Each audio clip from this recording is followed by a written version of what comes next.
ciidul fitri ayaa gabi ahaanba dalka Uganda lagu ciiday ayadoo daafaha dunida laga wada ciiday. haddaba dalka Uganda ayaa waxaa ka mid ah wadamadaasi.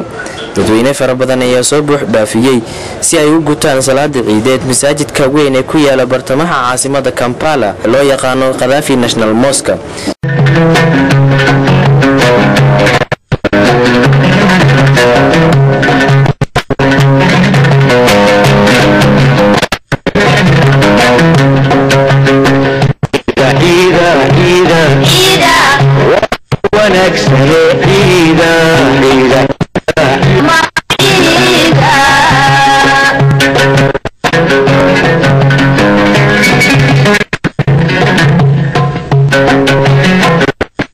masaajidkani ayaa ah masaajidka ugu weyn bariga iyo bartamaha Afrika.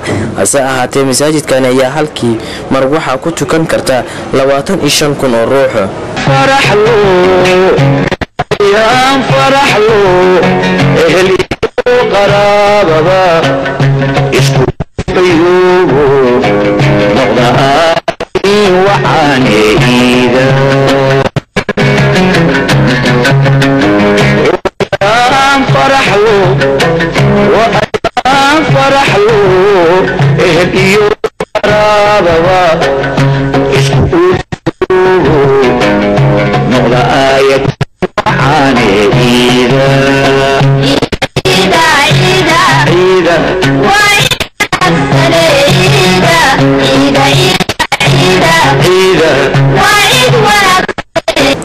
muslimiinta Uganda ayaa soo kordhayay sanadihii ugu dambeeyay iyadoo muslimka Uganda ay taariikh ahaan ayaa waxay soo bilowmeen sanadkii 1971 kadib markii uu wadanka qabsaday madaxweynihii hore ee muslimka ahaa Idi Amin Dada.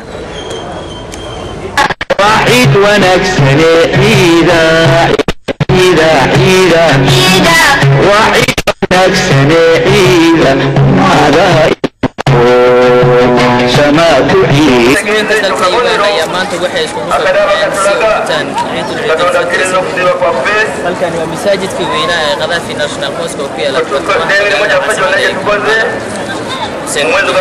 TV Kampala.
سماك عيدا